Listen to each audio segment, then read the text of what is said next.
Sunday, everybody. My name is Scott Minnow. Pretty excited to have you with us today. There we go. Sorry about the head cutting off thing there. Ledge, what? You moving slow today? Need some coffee there? You just looking head cut off? You're like, whoa, I'll just leave it. Good? You all right?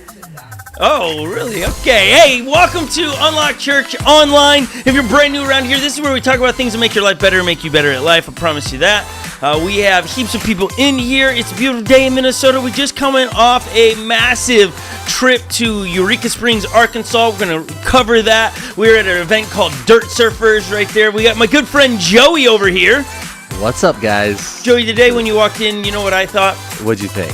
I thought, now there's a man that looks like he belongs on a golf course today. Oh, man. That'd be nice. It would be? That would be amazing. I was driving here this morning. I saw like 3 cars with 2 guys in the car with like hats on, like they're going golfing. They're going golfing. There's a look. There's a vibe. Let's go to the wide shot here so everybody can see. He's got shorts on, white shoes, really hopping in because she's helping some technical things. But there, you know, you do look like you belong out on a golf course. No, I got to get out. I haven't do? been out this year. Yeah. What's your favorite club to use? Oh my gosh. Depends on the situation. The all things to all people. No, but it depends the situation. That's a good answer, but Lily doesn't understand that. Driver? I mean, that's a fun one. That's the only one I know. But I would What's say the I'm driver do? inconsistent And with don't that. say The drive the driver ball. gets it far. If you want to get the ball far and high, use the driver. I'm serious. And high? When I did a golf scramble, they just handed me the driver and said, use this every time. That's because you're On more the like fairway, Bam too? Bam. What's a fairway? Don't know. Anyways, This isn't a golf channel, everyone. All right. it's not. But it is. could be. Joey does look like he's ready to go golf. We got Lily over here. She's rocking the Scott Minnow and Friends jersey. Yes, I raced in this. She raced in it reluctantly, and she just flashed. Did you catch that? If we could rewind it, just if you missed what her left hand was doing, just do it again. See if you catch it. She would like to. Look at that! Oh, look! I have trophies on my. Double hardware, baby. What's that? Double hardware, and also taking after you, Joey. I become second place Sonnenfeld. That's right. Second place. Second All place. right. Yeah, you got second That place means trophies. I must have to take first because Scott doesn't have Oh, here's the deal. Here's the deal. You gotta. Here's I the deal. claim So someone's that gotta both take those first. trophies because I'm in there pushing that girl. You were pushing me. She was screaming, "Get away from me! You're where you didn't use the word annoying. I was bothering you." Yeah, it was a lot. She said, "Yeah, It was a lot. It was a lot." But we're going to talk about that. We're going to bring in Dan and Jen from Florida, which we had the privilege and honor to hang out with for a week in Arkansas. We met them. Like, we've met them. They're no longer just names in the chat anymore. They are actually human beings. They're not robots. They're humans. We got to talk with them.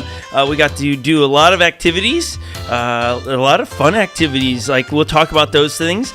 But so it was pretty cool. And Parker, who raced, which is their kid. And then we got to meet heaps of other people. And then we got Dwayne coming in here in a second. We'll bring him all in. He's from Mississippi, and he showed up in Arkansas. And we took about 15 adults from Minnesota, and we met on a big mountaintop and did some really cool things. I want to give a shout out, though, this morning. I see my mom, Mary Mendenhall, in the chat. Happy Sunday to all, she says. Good to see her in there. We got Dan in the chat saying, morning, Brady. Brady's somewhere in here. Nick Orlando. Good to see your name, Nick man. Orlando. I like that guy. I can't wait to meet him in person. Like, all these names that we see every week in our chat, you know, it'd be great. Like, Nick, you need to come to our summer camp, I think. You should volunteer there so we get to hang out with you. Come be a clown. You know what? Oh, that'd be sweet. If you came to our the kids camp, Yeah, that'd be awesome. did your clowning stuff, It's June 19th through the 23rd. bring your girlfriend. You guys Just got come your on clowning up. thing? Just come Ride on one over. wheels? Come clown around with us. Come clown around. Think about it. Seriously. Okay. And then we got, did I see Ginny in there? Ginny Saw Adams Ginny, is in there. Amy Marnie, Beal. Sarah. Marnie. Woo! We got a full house today when Kayla's in there. Joey, that's your wife. That is my wife. Okay, just checking. I like to help you sometimes, just in case you. Well, a couple weeks ago. Sometimes I forget. No, just No, kidding. he doesn't forget that. But the other day, I set you up with the easiest I know. question. It's ridiculous. Easiest remember. question. The camera. No, we weren't even here. well, we were at church in That's so person. good. It's the people, he said. Do you remember this, Lil? Yeah, hilarious. Lily, how long you been married? You mean Joey? Joey? I mean, sorry. I was like, I don't have an answer to that. No, not yet. Joey, how long have you been married, and what was your answer? Yeah, that was it. It's 4. 4. I could get it if it was like some like 50 something, but still 4. I know. 4. Yeah, I will say the audience can make it hard to answer questions quickly like that. Sometimes. Sometimes I suppose. He was in front of an audience. It's just that I don't think about it often. Like, Well, how long have I been married? I mean, you've only had 4 years to think about it. And I get it. The number's so elusive because And then Michaela's every gonna year just rip changes. on me right now in the chat. She's doing what? His laugh. Deepa. She's not ripping. She's having a good. She's having a laugh with you. Hey, Marnie, I got a question. Since you are like the resident animal owner, I don't know how else to say it. Holly and I are thinking we get some goats. What do you think? Yes. Wait, what happened? You started at chickens. I know, And then but that like wasn't gonna I happen. have a hillside How do you that get to goats? how do I mow it? And I thought Oh. a goat would be like 2 goats. Fence them in on this hillside. I don't have to mow it anymore. That The goats actually just would go be to town. so awesome if What? they just lived on that hillside. Yeah, right. And you just Yeah. one wheel right by goats. I think I'd get one and call it Billy. The And Billy then goat. the next one, Kid. Billy the Kid. That's so great. But also you have a Billy Goat, and a kid is what a baby goat is. Love it. See how it plays. So the names It's are a chosen. play on for But many I ways. need some help if that's a good idea to get some goats. I'd like the fainting goats, where like you scare them and they just fall over. It's hilarious. There's something about fainting goats that you just like. Why would you not scare them? Right? I don't know. I've never seen it. You've never seen? Oh, Joey. You've never seen a fainting goat? Joey, you'll No. bring your children out because you'll be like, they are the funniest things ever. They probably get used to you like, but when you do that to them at the beginning, they just like get stiff and then boop, fall right over. Really? Literally. Huh. It's hilarious. Okay, we are not an animal channel either, nor a golf channel. We are here to make your life better and make you better at life. We're pretty excited about it. Let's bring in some of our guests really quick, and then we will get to today's conversation. Again, this is a recap of what took place a week ago, because this was this group. This was us going on a mission trip. And the reason it's called a mission trip is you go on mission with one idea, one thing you're all doing together. It's not a bunch of individuals doing 100. It's like one mission, one focus, and that was Eureka Springs, helping out dirt surfers at the end of the week, beginning of the week. Great passion play. Let's bring in Dwayne really quick from the SIP. How we doing, Dwayne? Good morning. Good. Good morning, Dwayne. Dwayne's camping. Are you still in Mississippi camping? I am. I'm on the other side of Mississippi. So I live in the northwest part of the state, and now I'm on the northeast part of the state. Okay, like, are you in a campground? Are you by water? Like, what's the camping scenario here? Camping scenario, my family's had a piece of land for the past 100 years. Wow. There's a little bitty house on there that grandma stays in, and everyone else is in tents. Around. Tents. So a little commune going on of tents. Yes. Is Yes. anyone We have toilet about papering the tents? 36 people. 36. This is a family reunion. This isn't camping. This is a family reunion, yes, very much so. But you like do this once in a while. It's like you can't, right? This isn't like just. Twice a year. Twice a year. Yep. Wow. So we have a trail system down here that the kids bring four-wheelers and they go riding. Are you gonna get a one wheel for that trail system? Yeah, that's what Lily and I were talking about earlier. It's like, yeah, the one wheel would be, it helped me prepare for dirt surfers. You know, maybe not the features that dirt surfers have, but you know, baby steps. Baby, It's like yeah. Step 30. 30. Yeah. The trails is step 30. 30. Wow. Yes. Okay. Yes. Okay. I like the step process. Okay. Good to see you this morning, Dwayne. I mean, I gotta say, your signal is the best ever. So wherever you are, Yeah, that's funny. signal's been upgraded. Hey, He's like perfect. He's There's like probably a cell tower above him or something. yeah. It's good for us, bad for your brain. No, Will? No, it's funny. I wasn't expecting you to say that, but I don't know if it really is. That's just what some people say. Like, right? Haven't you ever heard that, Joey? They say I've those heard are it, like yeah. not good for us? Because of the radio. I have don't- no idea. I've never taken a deep dive into it, but people were like, those aren't good. Somebody said the other day G5 towers are bad. 5G. 5G. Did I say G5? You did. Is that like a Mustang?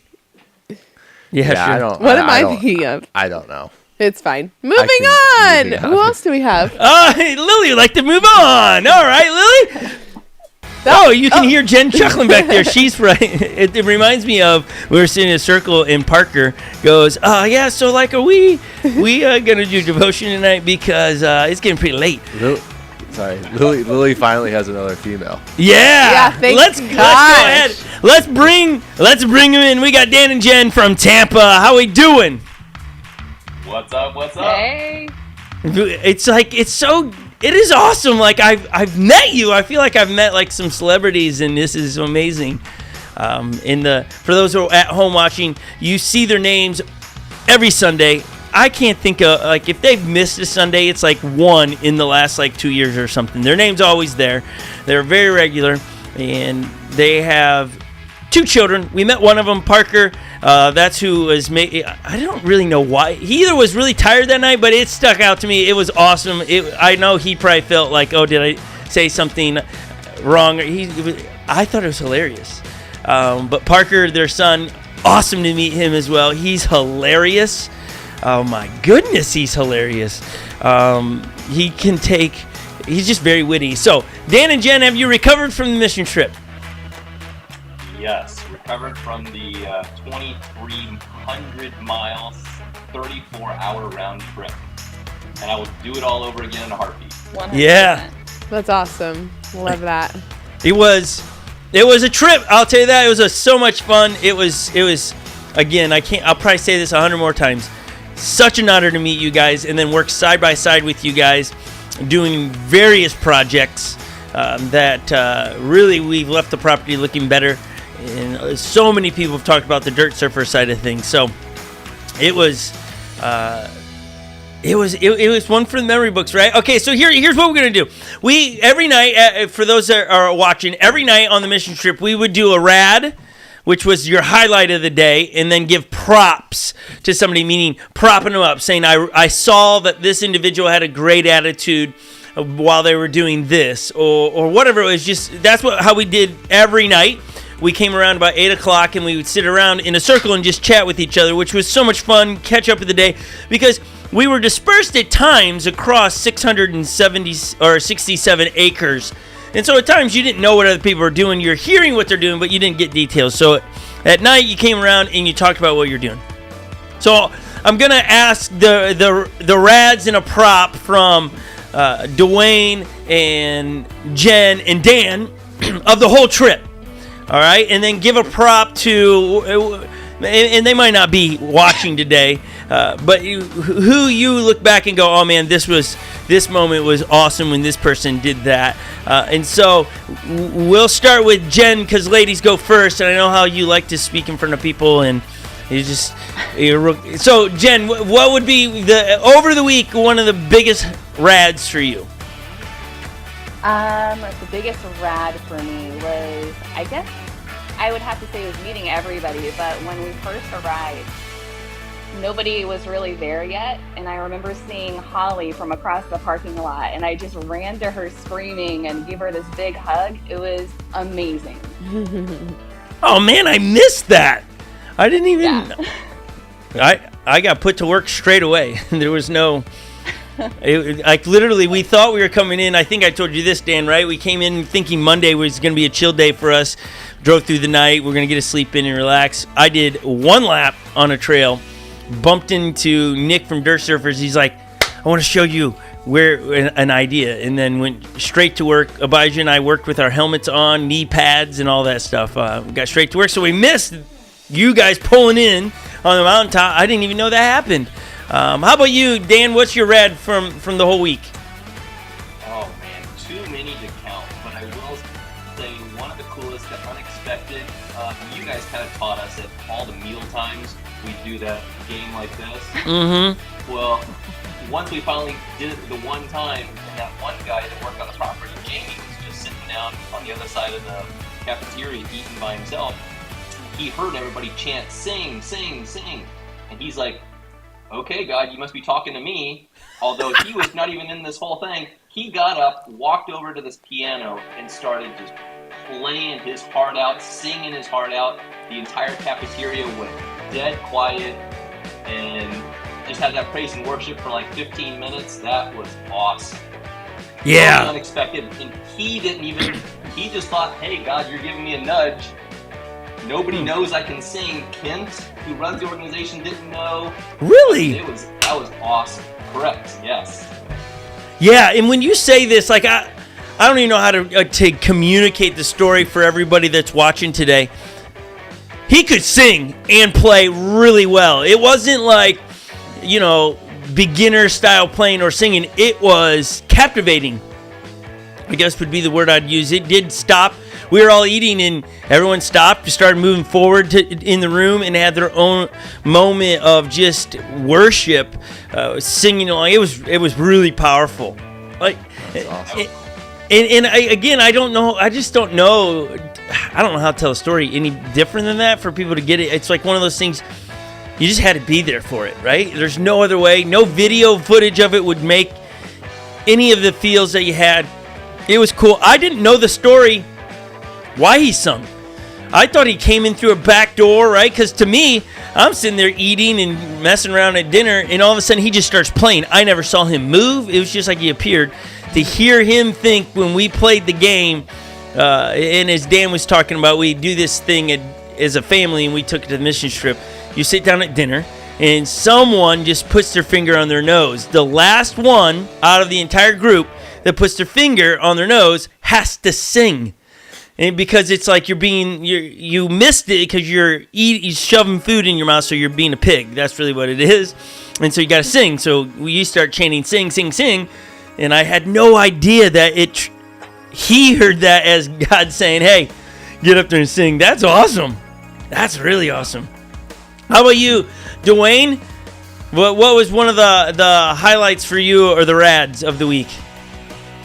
Yeah, I think for me, the rat of the week. So on Saturday, I was at a station, and I had a group of people that I had to stop because someone got hurt. And there's a lot of young kids on the station. So they were asking, hey, who's hurt? Who's hurt?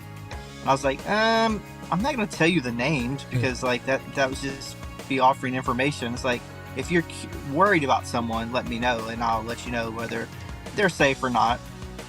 And all the young kids were just asking, hey, is it legend, is it epic? It's like, no, it's none of the unlocked kids. It's none of the unlocked. And one kid's like, is it, and he gives off a name. I was like, ooh, like what was this bib number, because like this could be awkward. So he tells me a bib number and it's like, okay, well it's not him. It turns out to be it was him. And then just see Abijah come alongside and lead prayer for the kid's dad, and then just talking about it afterwards, and the whole family's being prayed for at that exact moment. Like it's like, wow, that was so awesome that God positioned Unlocked Church to be at all of the family members so we can pray for them at the same time. It was definitely a rad. Dwayne, as you say that, I believe we have video footage of it. We loaded up a bunch of video and stuff of Abijah praying for a complete stranger. But that's what some of the cool things when you're on mission. You just feel, man, I'm on mission. I should be praying for, I should be spreading the gospel in some way, the good news about Jesus. And Abijah, who is one of the great volunteers around here, is so talented. He just stops and prays, and here's the video footage of it as you guys get to watch it. This is real time. They're from a church, and they're doing some prayers for the person who's hurt on the trail. They're here to help with the race and to help with the passion play, which is a really cool thing. I think they said they brought like 23. They brought a bunch of people, 28 people, I think. Yeah, so that was sent to us by the woman narrating. We didn't know her at all. That that was just spontaneous, her filming it. Obviously, it stood out to her. Yeah, I just, even watching the video, it's like, wow, it's crazy. That's awesome. I mean, right? Like, Yeah. and let's roll it back without no volume. Just play the video. If you look at the video, just look.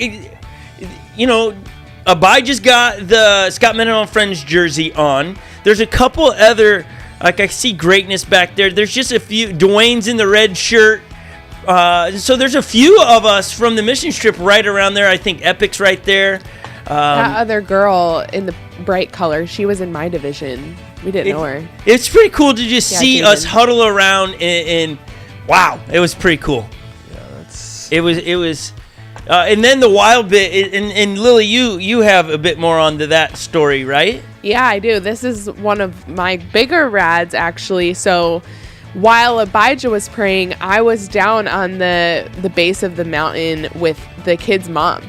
And I was like, hey, I know one of my friends and other volunteers is with all the kids.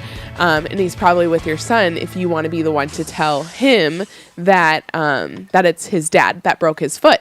And so she uses my phone. I call Abijah. I'm like, hey, can you put him on the phone so his mom can tell him that it was his dad that broke his foot. And you know, those moments as a mom, and I'm not a mom, but I've had moments with my mom like this, where you, as the mom is delivering bad news, the kid starts to cry, and then so she starts to cry, and I'm standing right there crying, and it just was like one of those moments where God placed Abijah to be somewhere specific, and God placed me to be somewhere specific. And actually, where the man broke his foot, we had our children's director Haley with him, and I'm serious. I wish I knew, and someday maybe I'll get to ask God when we get to heaven. But I bet you it was within a 10-minute time span where we prayed for all these prayers took place, because I got to pray with the mom as soon as she got off the phone. Haley prayed with the dad, and you know, it reminds me of a story. Sometime we'll read it here, but there's a story in scripture where someone asked Jesus to heal his son, and his son was back home, so he's asking, come and heal my son. And then later he finds out that as soon as he asked, right at the time he asked, Jesus healed him. And so it just reminded me of that story, and it's so encouraging and so inspiring. And like, we're still in touch with this family, which is so cool. It's so cool. And then who sent us the video? So Because we don't know the person, right? there's a lot more to this story. Okay. So the person who sent the video, the woman speaking, the next day we had an 8-mile race, and the woman's friend broke her foot in the 8-mile race. Arm. Broke her arm. Thank you. Broke her arm. Dwayne actually knows the story better than me, but I'll finish it. She broke her arm, and Dwayne was able to take the woman who broke her arm up the mountain to get into, the ambulance or whatever. And Dwayne gave the contact of the friend to Haley, because Dwayne was leaving and Haley was staying, and the woman's dog was in the car while they were at the ER, and Haley took care of the dog. And so then Haley and this woman, start chatting and over text, asked if she has Facebook, wants to keep in touch. It's just cool, this community of people. And so turns out that this woman who had a dog that Haley took care of was the one who took the video. And so she had sent it the day before. So she had sent it to Haley. And I don't even know what she said. She must have said something like, thank you for your team. I took this video and wanted to share it with you. And like, this video, like, to have proof of this, not proof like it we're not trying to convince anyone this really happened, but I was sharing with my dad, who isn't a follower of Jesus. He doesn't understand mission trips. And I'm just telling my dad this whole story. Like, we got to pray for these people on all parts of the mountain. And it was just so impactful. And Dad, I have a video. I'm going to send it to you. And I forgot to send it to him. So the next day, zero contacts, he just gets this video over text. And all he says is, wow.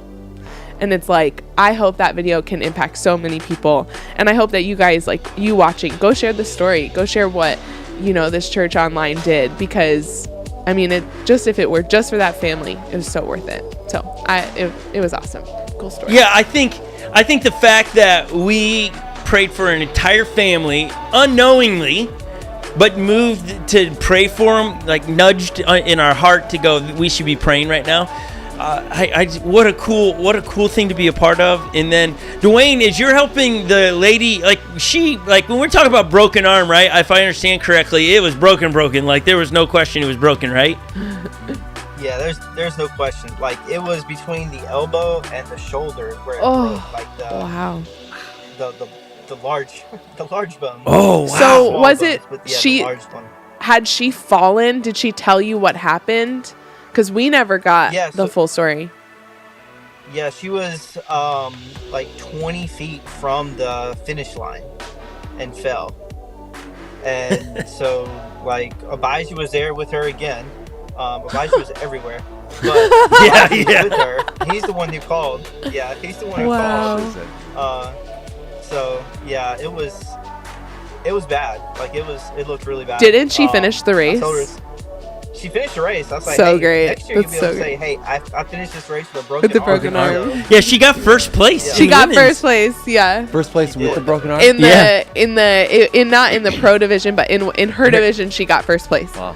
Yeah. In that race, which is so awesome. And she wasn't there to claim her prize. Like when they did the trophies and everything, they said her name and they were all like, "She's at the ER." She's still at the hospital. We were like, "That's awesome." Dwayne, so like we knew that she had broken her arm. We were in the trails. Lily and I were cleaning up in case people were lost or whatever on the 8 mile race. So Lily and I are coming through. We had just evac'd a guy that got injured. It sounds a lot of injuries, but there's only 3 injuries, and we happen to be where all of these were. So there's only 3 out of 200, okay? So do bear in mind that it could sound skewed. But we evac'd a guy who broke his ankle on the 8 mile race. We're coming through. We crossed the street, Dwayne, and I could hear the ambulance, and I turn around, and I see your Jeep going up the mountain. Like, we passed you. You just didn't know it. Driving up, and I said, I bet you Dwayne has the woman with the broken arm. And then to find out when we got done with it that you did, just fun to see all that get put together. So what a great story. Back to Dan and Jen. Jen, you spent a great deal of time doing what one project, and I don't want to give it away. I want you to share it. What you did throughout the whole property with so many other people on the daily for a while. You talked about trying not to fall. You didn't know you could fall asleep during this exercise. What did you guys do?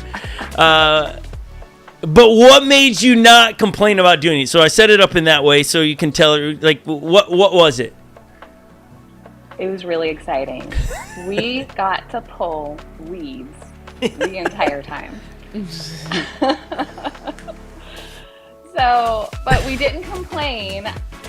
And the verse actually that kept going through my head as I'm pulling weeds was, everything you do it for the Lord.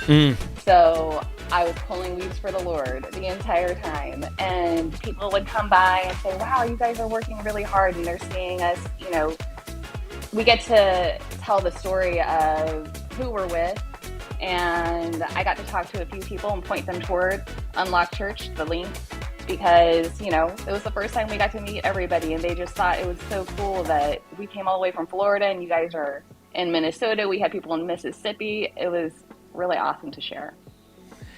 I mean, you're really underplaying this weed scenario, though, and I appreciate that. That's just how. So kind was you it are. was it like literally every day, all day, just picking weeds, like almost? You're never gonna sell a mission trip Yes. with but it was for the first 3 days, right?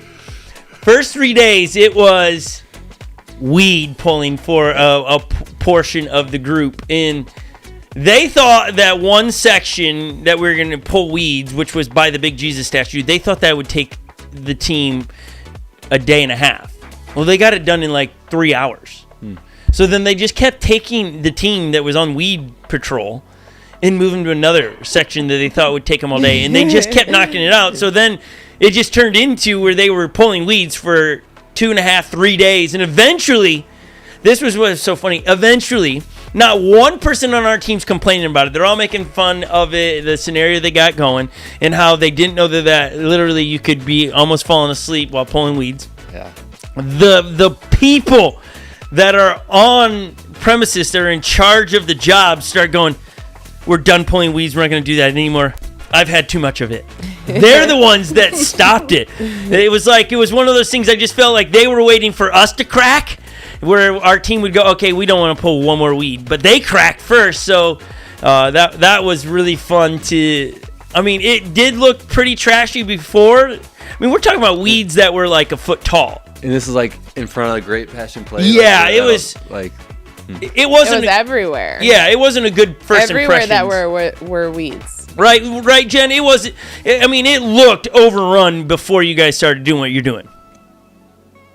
Yes, correct. There were a lot of weeds. They were everywhere. She said yes, correct. And the best part is, well, not the best part. I don't know how you'll feel hearing this, Jen, but apparently those weeds will be back by the fall. And so they have missions teams pulling weeds all summer long. Oh, yeah. I did say at one point, maybe we should donate a box of preen, which preen is something you put on there to prevent weeds. Yeah. No one bit on it, so I just let it go. I was like, maybe they're against preen. Maybe that's not a thing you do down in Arkansas. I don't know. No, actually, Jen, you told me what should we do? We should get a lot of pine needles and put them on the dirt. Is that what you said?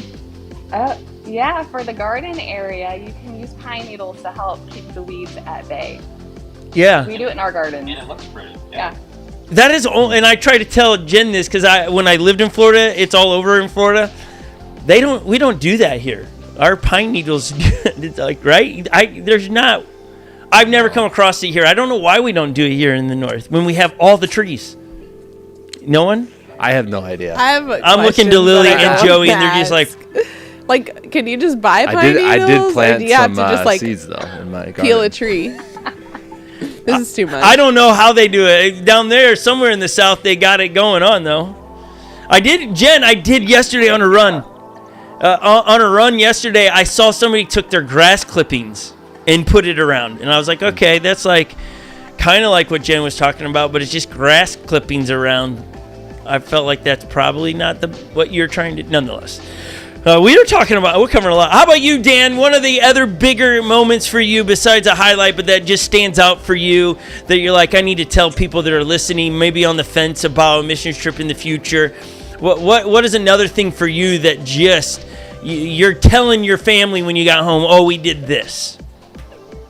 Man, the pictures when you guys see this wall that we built, holy cow, that was something that they didn't expect us to do in the entire week. They were going to plan to push that to the next mission trip to kind of help, and we did it in 3 days. So here's the beginning of the wall. This is day Yep. Day one? That's day one. Yeah. Looks like it, yep. Yeah, so Dan, we'll leave the picture up for a second. You can kind of explain then what people are seeing. So those big cinder blocks, they're not your normal cinder blocks. They're like 25 pounds. These are What are they called again? Brutus. Like Brutus blocks, yeah. And you should know, you lifted probably the most out of all of us, girl. Yeah, It was okay. impressive. I still got scars. But they were talking about scars, and another cool experience. The first day we're doing all that, and somehow I had a tendon or something on my right forearm that all of a sudden just exploded. I had a large lump just formed. My grip strength went out. I immediately went down to Kent in the middle of the concrete and stuff and said, "Hey, brother, what's going on with my arm? This can't be normal, right?" And he goes, no. But I don't have anything for you, so let's just pray. He laid his hand on me and prayed, and we went right back to work. And I gotta be honest, about 3 hours later, swelling started to go down. By the next day, it was gone. It was still tender, but whatever was inside was healed. And so that was Amen. a very, very cool experience for me. That's awesome. Yeah, that injury either promoted you or demoted you to be around me a lot more and get into odd projects, right? And all of a sudden, you're zipping around the mountaintop, going down and top and all over the place because you now were with me. So I liked it. I wasn't a fan that you got injured, but it did take you off the wall. But let's put some of those pictures back up, Dan. What are we building the wall for? In that picture, you're talking about the size of the bricks. There's a good picture of the bricks, and Yep. what were we building it for? We're building the retaining wall, I guess the old one had collapsed, or just due to the mountain shifting and moving over the years. Well, they needed to re-solidify this area to kind of keep it preserved for the Holy Land experience. So this right there is the tomb, and so building this wall, God, like Kent said, has a lot to say about 3 days time period, and for us to complete this in 3 days, working together as a team. It did help the last day to get that backhoe in there to really help us with the rock, because we were doing a lot of these rock with just buckets, and carrying the buckets, fill them with your hands, and carrying them over and dumping them. You're expelling a lot of energy and time. So that last day of really being able to work together was awesome. So the picture that is on the screen at the moment, if we can go back to that, I was going to talk about it and they switch it off. Okay, to the right is the Jesus tomb. So where the picture is taken from, they do these tours through the Holy Land, and they'll bring you down here and talk about the tomb where Jesus was put in. If you look to the left, the round thing that's on the ground at an angle. I think they're getting a picture. That is the actual rock or stone that they have that like it's rolled. There you go. It's kind of blurry, but that's the final product right there. So the tomb is to the far off right. That rock is what is rolled away from the door of the tomb after 3 days. But what happens is that the visitors come and sit down and are talked and read the scriptures from that moment. And so it's a big moment. You can see on the far distance top, there's a cross. There's 3 crosses up there, just to help tell the story. So the appeal that we have created, I'm going to say thousands of people will see this and experience it in their tours and stuff. So that was one of the big projects that we got to do as a team. I think almost everybody got down there and moved a brick or two, but we didn't just weed and that. We served along. It was just so many great things that take somebody out to lunch, email Dan and Jen or Dwayne and say, hey, what stood out to you? Because God did so much through us, like using our hands and feet, but also in us. You just come back from a mission trip and you have a different perspective and you're thinking through things differently, because it's like, oh man, why did I do that without complaining there when I complained about it in my own daily life? Everyone should be on a mission trip. As we offer up another chance to do another mission trip whenever in the next year or so, you got to clear your schedule, got to get on it. You won't be disappointed. It's one for the record books for all of us. Do we have a picture of all of us, of the team with Dirt Surfers, that one we took on the last day? Is that in there at all? No. But we snapped one big picture right before everyone departed the mountaintop, and it was spectacular. We want to take first few minutes today, or several minutes, just to talk about it. Dan and Jen, thank you so much for hanging with us. A privilege and an honor to have you live in studio today via technology. Thank you for saying yes to the mission trip and raising the money. You guys, wow. It was awesome, and we're getting your pint fixed. It'll be fixed shortly, and you'll have your pint back. They sent back their pint this way so we can try to doctor it up. But thank you guys for saying yes when you did. So good. Thank you. Can't wait for the next one. Neither can we. Sign us up. We're gonna let you guys go. Have a good Memorial Day. We're not ending service. We're just letting them go. See you in the chat. See you in the chat. Love you guys. Adios. So good. Okay. Again, you know how like when you read through the Bible and you read of all the stories that are happening in the Bible, and it's eyewitness accounts of what Jesus did. What you experienced was us audibly giving you what Jesus did from our experience. Yeah. And it should inspire you and encourage you. I hope you didn't go, oh, when are they going to move on? You're hearing about what God did, that God is still moving today. And it was at Eureka, and it can happen. It was at Eureka Springs where a group of people came together. But you know what? The cool thing about Unlocked Church, when we come together in mission weekly, daily, God can still show up and do things. It's just something unique about a mission trip that we lay our our time and our everything down saying, okay, God, use me. Yeah. We tend to get busy and have our own to-do list, and we don't stop and slow down and help people or serve people because I got to get to the next thing, you got the next thing. And if we could just pull from a missions trip that attitude of like, okay, the day is yours, God, what do you want me to do? While you're telling me what to do, I'm going to get these things done. But if you intersect at any point, I'm going to go do that. And so, what a great opportunity that week. Can't wait to continue to tell the stories and go back and do things like that. If you want to see, we didn't talk much about the other side of the mountain where Dirt Surfers was, is a one-wheel race. A lot of us were working on the mountain bike trails where we built features and we cleared out trails and really made the trails really pretty. If you want to see that video, you can go to my YouTube channel, just Scott Mendenhall, and you can click on the latest video, and it will give you what we did on the other side of the mountain. We talked about the mountains, or we talked about the wall and pulling of the weeds, but we also built some really cool features that are left in the mountain for mountain bikers to come ride. And we held a big one-wheel competition at the end of the week. We're not going to show you that video today. You're on YouTube already. When it ends, go watch it. It's pretty cool to see what your church did in the middle of the woods. And so we're going to push you there. Tomorrow's Memorial Day. And so we want to play a video about Memorial Day, and then we're going to come back and we're going to pick up the story of the Gideon story, which we started last week. And so enjoy this video on Memorial Day, and then we'll be back and start reading from Judges. Enjoy.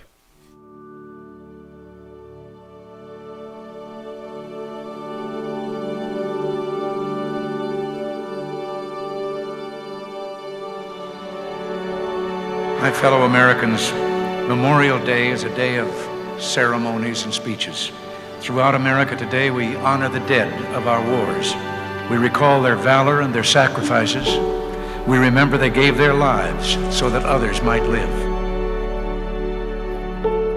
The unknown soldier who has returned to us today and whom we lay to rest is symbolic of all our missing sons. About him, we may well wonder, as others have. Did he marry? Did he have children? Did he look expectantly to return to a bride? We'll never know the answers to these questions about his life. We do know, though, why he died.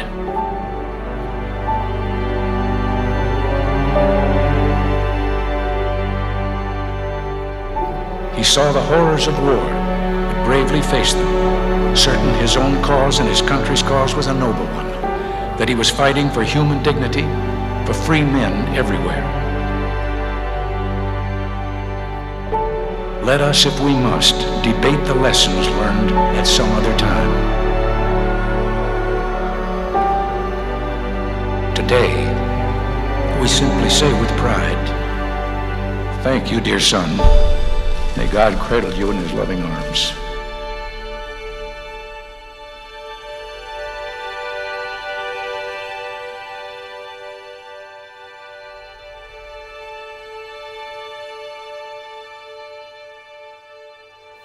That is a powerful speech by Ronald Reagan. Thank you for everyone that's got a family member that's died serving our country. I hope people, sometimes these things that are on a calendar, people just go, oh yeah, I don't have school, or I don't have to go to work, or I don't get mail, or whatever it is. And we lose sight of the idea is to pause and say thank you to those family members that have lost family members, because right, those that are no longer with us because they died in battle. You can't say thanks to them, so you got to honor the families. And so I know with the amount of people that watch throughout the week, I know someone or your family, someone has given their life serving our country in the armed forces, and we just want to say as a church, thank you. For your service, or thank you for what your family member did for us, and I'll never forget. Like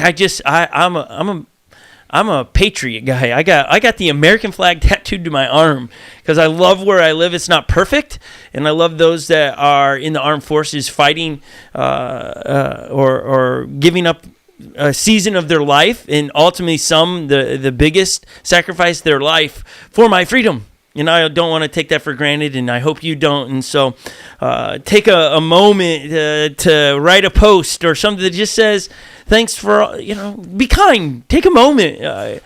Make those family members that tomorrow isn't about picnics. Tomorrow's just another reminder that, oh yeah, my father was killed, or my mom was, or my grandpa was, whatever their story is. Just let them know you can't feel their pain, but you're with them. You haven't forgotten, because I think that's the danger, is that we can just get so wrapped up into what we are doing as individuals that we forget to say thanks. So thank you to everybody on behalf of us here on camera in Unlock Church. Thank you. Okay, so we're in the story of Gideon, a really, really great story. It is a real-life story. It's not like a Hobbit story, though it can feel like that. It's in Judges chapter 6 is where it takes place.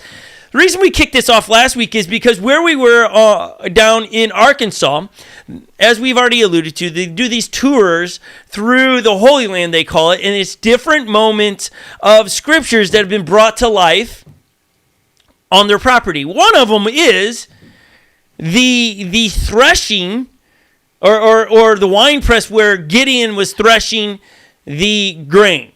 It's built there on the property, so you can look at what he was doing and what it looked like. It's surreal when you walk up on it, because I don't know what you've pictured it looks like. It really looks uncomfortable where he would be basically on his knees, because you can't stand up in the wine press because they're just trying to capture the juice. So he's on his knees down there threshing the wheat or whatever he's threshing. And so when you see it, it brings it all together. And so Judges chapter 6, we're going to continue. After he has... When I use the word tested God, it's not a test of God of who he is. It's like he's trying to get confirmation God's asked him to do something ridiculous. Okay, something he can't see or perceive. I think that's always, we said it last week, but it's worth re-mentioning. It's okay to, when you can't perceive what God's asking you to do, it's okay to ask some questions. But if you can't perceive how big God is and God's incapable of doing it, that God isn't the most powerful thing to ever exist, when we're questioning God in a way of demeaning, I think that's where it crosses the wrongness. But when it's like, hold on, you want me to do what? Like, I don't see me as you see me. I was pondering, which means I'm thinking on the story a lot. And if you go back to Judges chapter 6 and verse 5, this is right at the beginning, and we just read through it. The author writes, "These enemy hordes come with their livestock and tents, were as thick as locusts. They arrive on droves of camels." Okay, so the author is trying to paint the picture that there's many, but a locust is really little, tiny, not big. Contrasting in the story of how big God is and how big this thing is. Then he comes and bumps into Gideon, and in the story is wrote that where God says, "Mighty warrior." The contrast of the two. The enemy is tiny as a locust. Gideon, who is called to do something crazy, big, mighty warrior. I just love the contrast in that. Like, man, we've got to, I'll say it like this. We need to embrace our strengths of who we are and live in that. Embrace, what are your strengths? Don't get prideful on it. However, if you get prideful, God says he humbles the proud or prideful. So, okay. But we're told, right? How many times are we told, oh, simmer, simmer? We're always trying to put people in their place. They get cocky, and we want to put them in their place. Lily, have you ever heard the term, I think it's, you're too big for your britches? Yeah. What does that mean? Like you're just trying to do too much with, just like show off or, just I like the show off thing. Chill out. Have you heard that term before, Joey? No, just say no. How about you, Dwayne? Is that a term from the South, or is it just... Yeah. Yeah? It sounds very much like a South term. I know I've heard it a ton, and it sounds like very much something we would say in the SIP.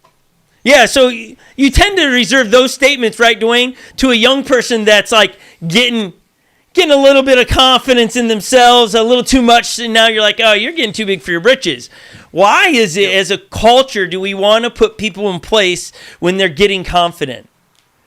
Like, what is it about humans that we pull people down instead of, no, embrace your strength? Right? Like, I was just thinking about that yesterday on a run. We don't teach people to embrace their strength.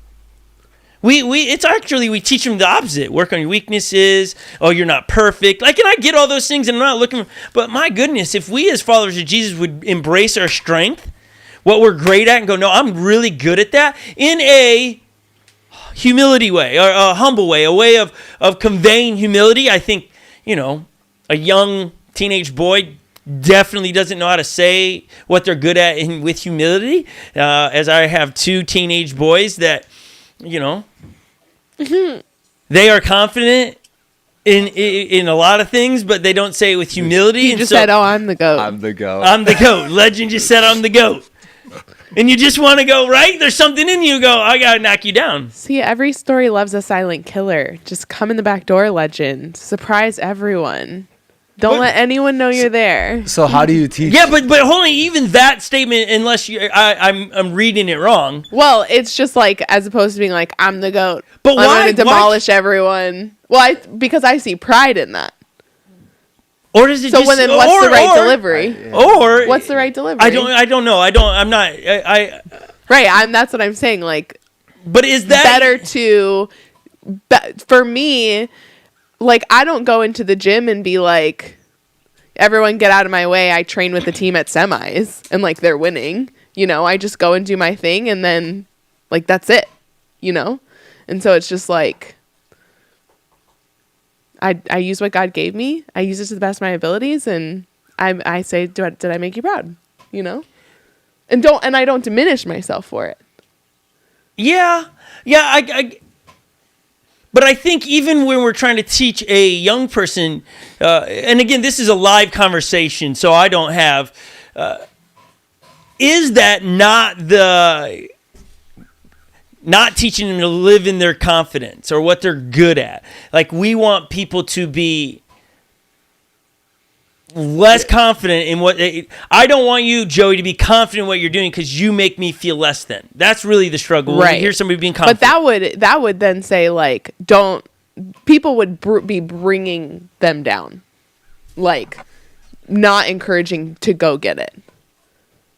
Like, oh, you shouldn't do that. What if you break your ankle or whatever? Like, to me, it's like, no, you still encourage them to go get after it. But like, statements encourage like them that they got it. Statements like, again, what you had said to Legend, a silent killer coming in the back door, be unassuming, all those things, that actually is teaching them to be either fake, that I don't have confidence, so people don't know it, or like, right? It's the opposite of embrace your confidence and teach them how to embrace your confidence. I think that's it, teaching them how to embrace their confidence. I mean, then otherwise it'll turn into pride, like Lily said. Yeah, right? Like, I think I see Legend is a great example because I see him. Thank you, Legend, for being here today. With the people he's comfortable around, like us, like just now, he's just literally, none of you saw it, but he was like, I'm the GOAT.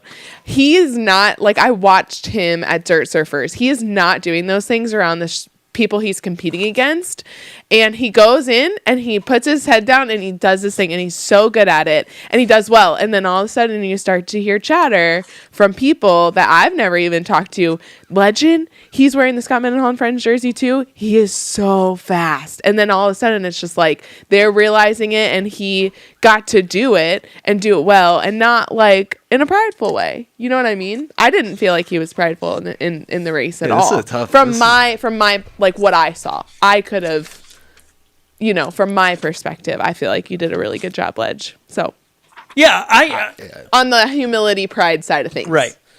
Yeah, I think this is I don't know if we're even going to get past this, because I think this is what breaks my heart is when I see the potential in someone that they don't see in themselves. We live in a world that wants to squash people instead of promote them or push them. Dwayne, you've got to see that at school as well, right? Like, we want to always, I'm not saying us here, but we always culture wants to put people in the place. If they come off confident, I'm going to knock them off their high horses. Another statement, like there's so many phrases we could probably keep. It's all about knocking people down and making them ordinary. Well, I mean, I think us as Christians, and I'm looking in First Samuel. It's like, think about David. This little kid going in front of this massive giant. Like, he goes very confidently, and I think we as Christians can have that confidence. But his big thing is not necessarily that I'm big and bad and I can do this, but my God has delivered me from this. My God has given me this. My God has done this. And I think as Christians, if our confidence comes from our own abilities and our own, this is how good I am, then that the pride comes before the fall. That's biblical. But if we can approach it of, hey, you know what, this is the God I serve is mighty, and he's done this for me, and I know he's going to do it again, then I think that's a different story. When we put our pride, our confidence in God compared to our confidence in ourselves. Well, I like that. I think that's a distinction. I like how you brought up David, because David, almost 100% of the time, but not. He did always go, no, my God is bigger. What's the song? My God is bigger. My God is greater. God, you are stronger than any other. I Yeah. think it's like Chris Tomlin or something. But like that, those are what we need to be instilling in ourselves, in others. But when they don't have Jesus in the mix of their life, we don't need to be knocking them down.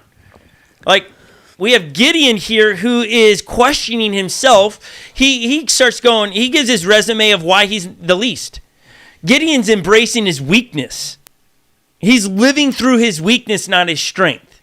If we would all begin to start looking at our strength, and I think you guys got the homework today is for all of us is write down your strength. And I'm going to remove a few things for all of us, as Lily used CrossFit as a strength.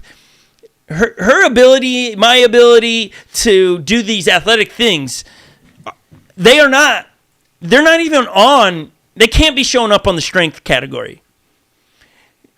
It's what are those things developing? Because the ability to run, and I embrace that.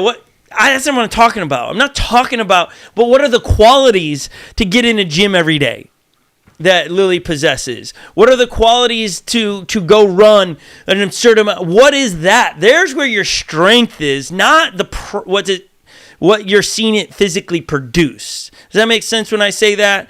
Lil, does that make sense?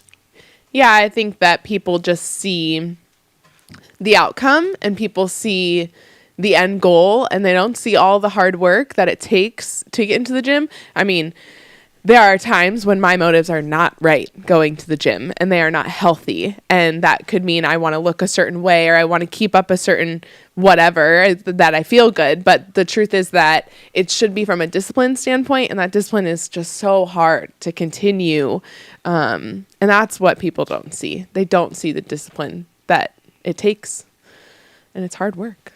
It is hard work. But those are the things you embrace, because I'm good at, I'll speak for Lily, like watching her stay after it for years after years, and she can lift heavier weight. I don't go, oh, Lil, how much are you bench pressing right now? Oh, great. So now you can move bricks.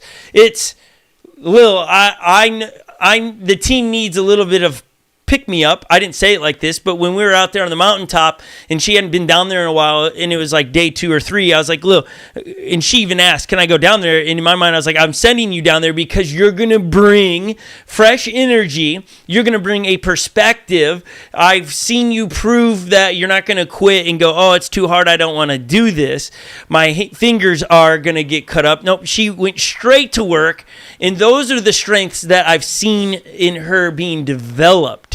It's looking at what's being developed in us. Those are our strengths.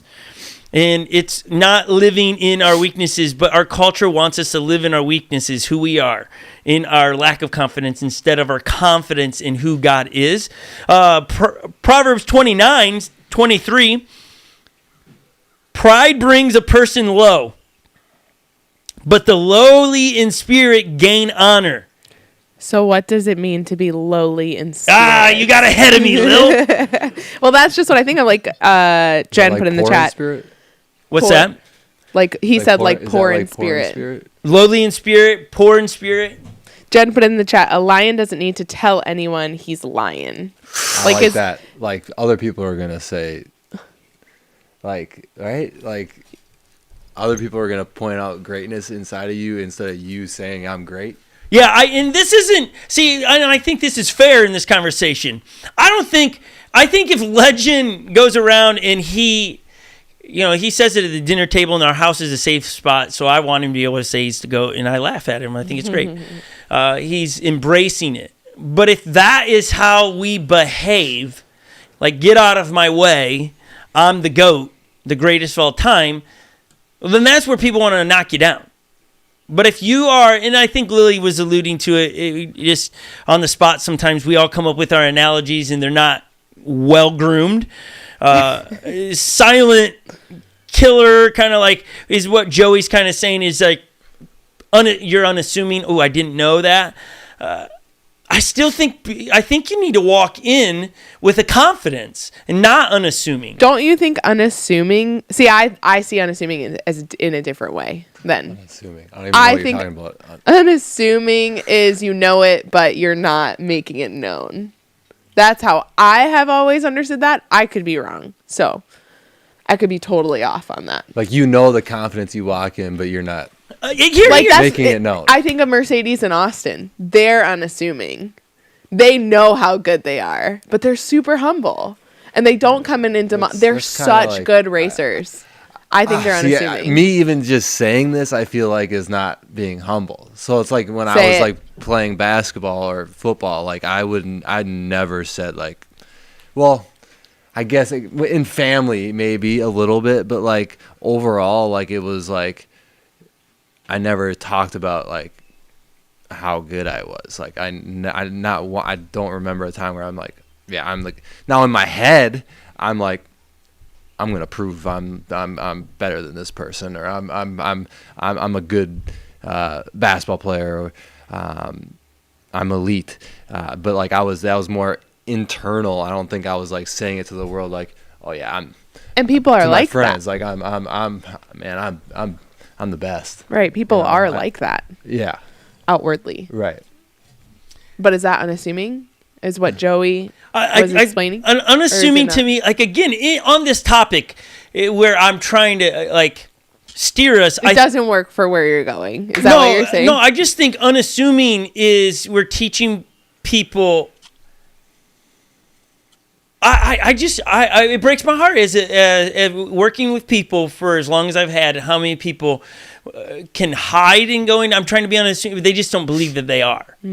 Like Joe, you probably have a lot of examples. Like we're gonna do a live walkthrough here, okay? So hang with me, interrupt. But like, it's not what we do is where our confidence should be, right? Because what happens is then we can't move it to other areas in our lives. Like you as an athlete, yeah, man, when I watch you play basketball, football, there's this confidence in you. There's no, like, there's no doubt. Your head doesn't hang down. But I ask you about scripture and your head comes down and you live in an unassuming approach. Not that I've got this. God's going to use me. I have gifts and skills, right? So we've got to be able to get this from a doing thing to who we are, that unassuming. I still feels like us putting somebody in a no, stay over here and don't come off as you're confident. Because I think when people come off confident, what rubs us is like, what do I got to do with that? How do I handle that? I looked up Proverbs 29:23 in the Amplified. Collins Brewer isn't with us today, and so he's the Amplified man. So I looked at it. A man's pride will bring him low, but he who is of humble spirit will obtain honor. Okay, so let's talk about humility for a second then. Dwayne, how would you define humility? Because right now, Gideon is not... Yeah, Gideon, in the first part of Gideon chapter 6, that dude is not humble. No. Yeah, I'm saying he's not functioning in humility. So he's in the insecurity boat, right? Somewhere else. So what is humility? I think, let's see, humility is definitely like putting other people above yourself. Like, I don't know. That's because I feel like humility and lacking confidence, and not confident, would be different, because I feel like humility would be knowing it, but then just kind of, I don't know. Not knowing it, but not showing it. Right. Yeah, that's good. Yeah. I think it's like you're not the main character and you're relying on God. It's not your, like we were talking about earlier, it's not what you're capable of, but it's what God's capable of through you. And that is 100% correct. And I think the struggle we all have as followers of Jesus, we don't know God well enough to put all our confidence in him. At the end of the day, we are forgetful. That's good. We might have confidence in our finances, God will show up, but our health, we don't. And we get anxious over our health, or we get anxious over, and it's like, God's like, I'm the same. Our confidence is that God will show up and show off. David countlessly, meaning I can't count on my fingers and toes how many times he gets upset about God. He goes, my God is bigger. Goliath, I'm not afraid of you. I'm going to fight you because God's with me, not because I'm better than you. Boy, if we would move with the confidence of God, I think we would begin to see a lot of more things happening in our lives, and it wouldn't be reserved for missions trips. Lil, what's the definition? Of humility, it says a modest or low view of one's own importance. Okay, what is meek?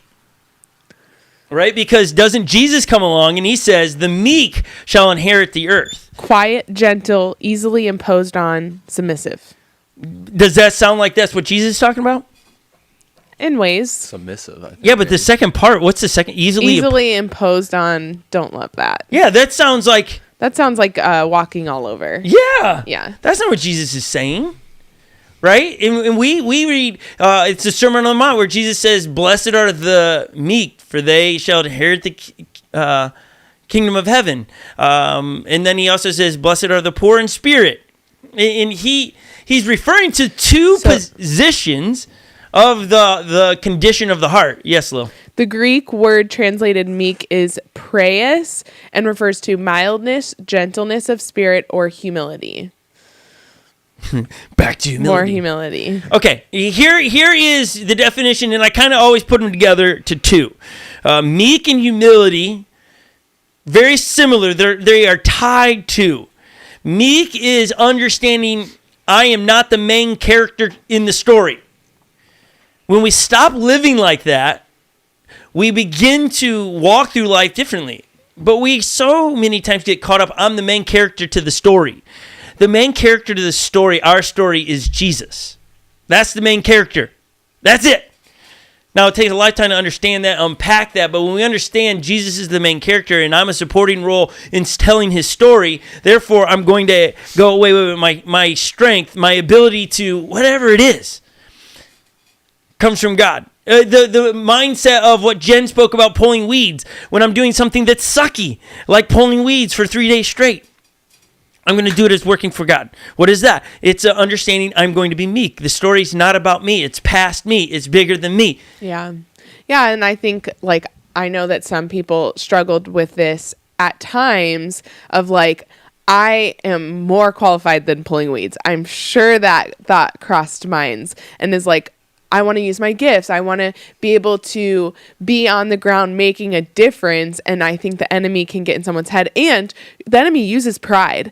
And it's just like, can get in someone's head and be like, I should be doing more than this because I can do better. But I think God humbles people when they get them on their knees pulling weeds. You know what I mean? And I just think the fact that no one complained all week long, those people knew that.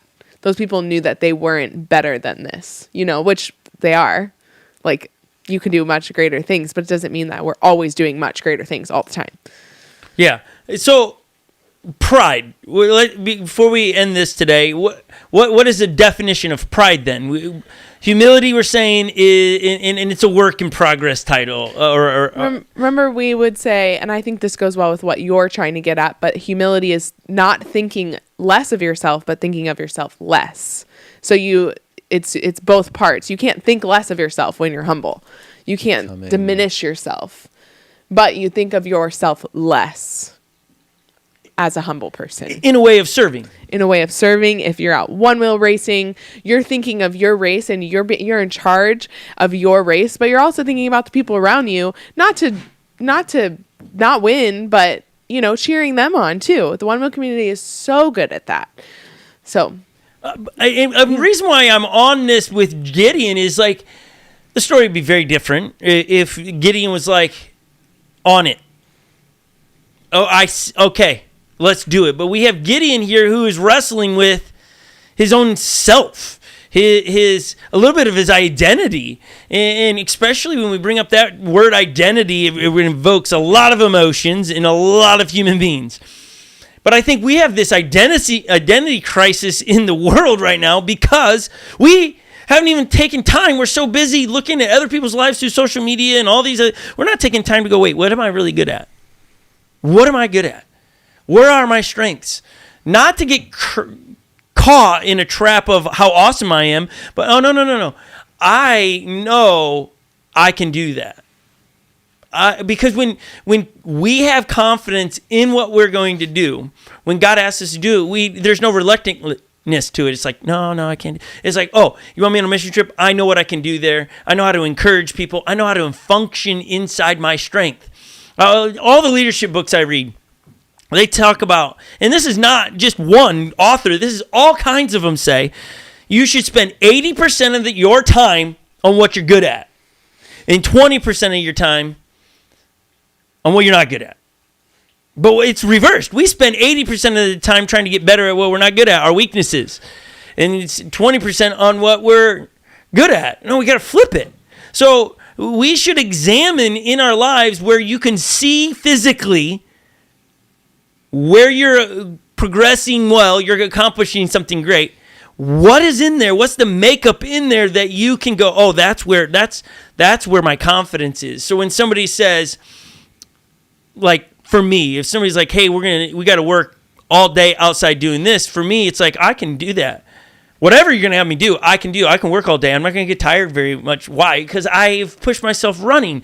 I understand my strength. Somebody else is going, man, I need help in this area, and you look and go, oh, man, that's I'm confident in that area. That's awesome.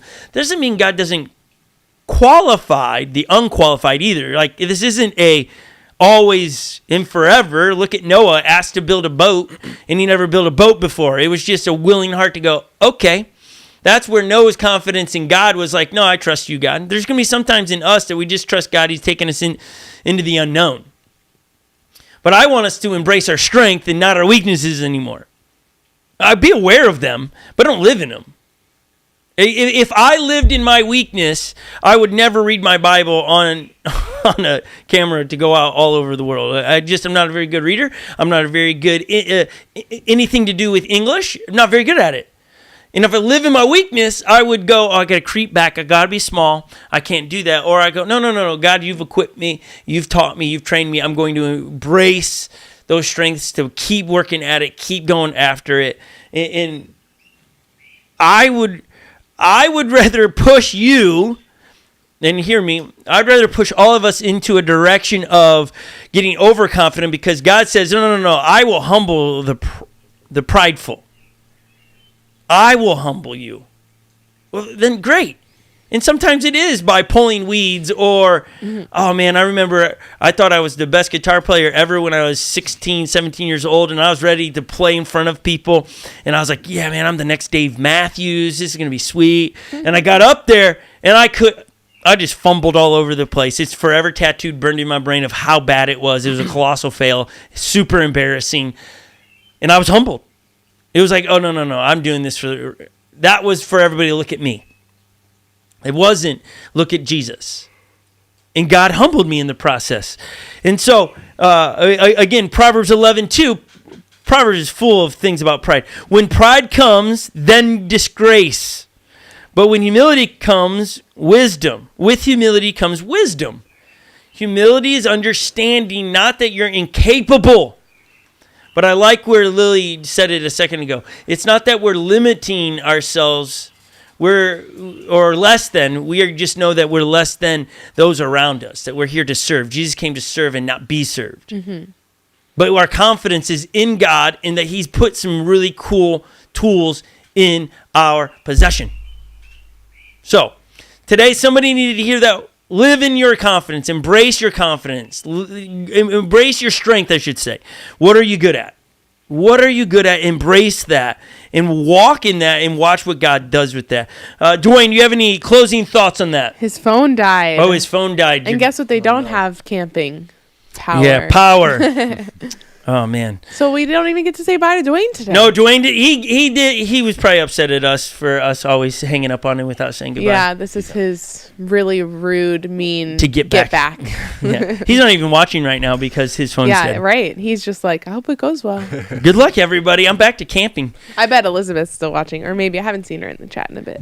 Well, I hope it makes sense. We're going to pick up on the Gideon story next week. I just thought it was worth mentioning with good. Gideon. The writers are talking about locusts. They're tiny little bugs that you can squash, and that was the enemy. And here's Gideon, who should be confident in God and God alone, going, I need some photo identification, God, that you're asking me to do that, instead of embracing, I am a child of God. Yeah, God would call me to do that. Like, and not in a prideful way, but like, okay, I can see that. Let's go. I've been waiting for God to call my number. Yeah, instead of like, who, me? No way. Like, and getting, be ready. We all need to be ready. Be ready. Like, whatever it is, be ready to go, okay, God's calling my number to do that. I'm going to do it to the best of my ability.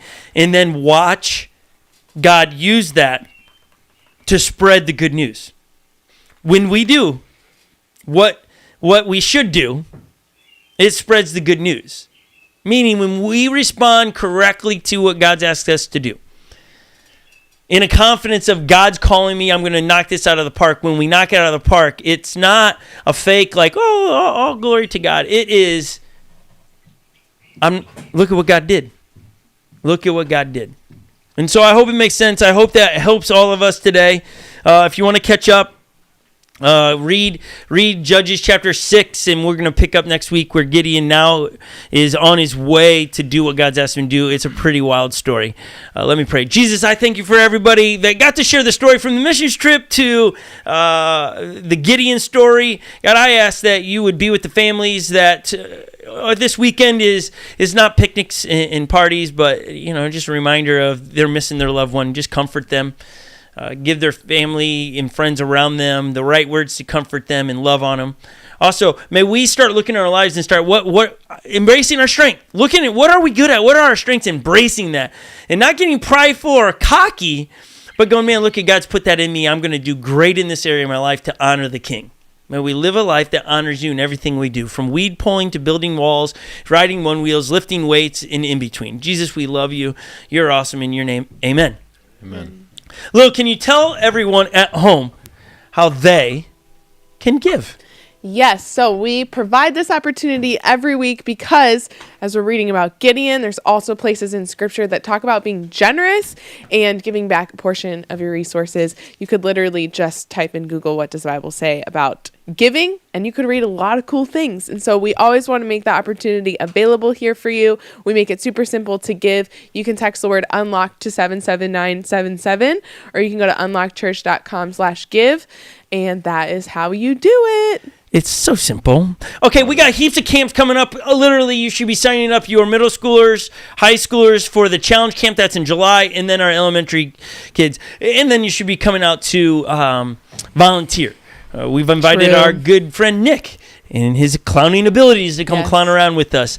Camps these are the dates for your camps if you're interested. We have the challenge camp that's July 17th, I believe it is, right there. No quit, all fight, one winner. It's going to be sweet. It's $150. You can go to unlockchurch.com. You can go to give and select camp to give for that $150. You also have to fill out a waiver and things like that. So you could email Lily at lily.wiener@unlockchurch, which that's soon going to change. It's going to change. It's also all on the website to sign up under the students tab. Arnold, she's going from a W to A, like end of the line alphabetically to upgrade. the first. Total upgrade. Wow. I'm upgrading.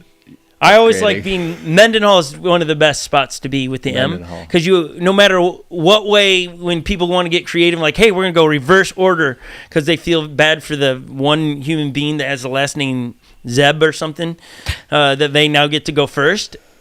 I always had enough people ahead of me always to learn a lot of the mistakes, right?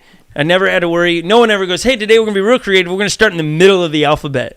Never. Next time I do something like that, I'm going to start in the middle, just because you said this. Yeah, of course. I don't know when I ever do things like that, though. So. Yeah, it's more of a school thing, I think. Mm-hmm. Right, Joe? Yeah, sure. I mean, sure. He says, yeah. I don't do that, but. He's just like, yeah. But yes, I have experienced that. And then we have another camp, which is the Monday right after Father's Day. It is Unlock Summer Camp. You can go to unlocksummercamp.com to register.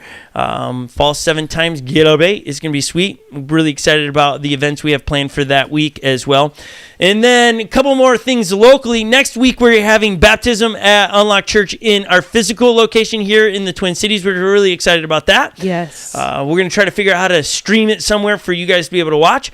And then we also have on Father's Day, we're going to do a cookout in the parking lot of the movie theater and a one-wheel group ride. It's going to be sweet. And so that is on Father's Day. There you have it. That's a lot of things happening all of a sudden. True, but it's exciting. It is. Everyone, thank you so much for hanging with us. Have a spectacular Memorial Day weekend. Hopefully you have beautiful weather. We will see you next Sunday as we pick up this story with Gideon, everyone. Bye. Bye. Yep.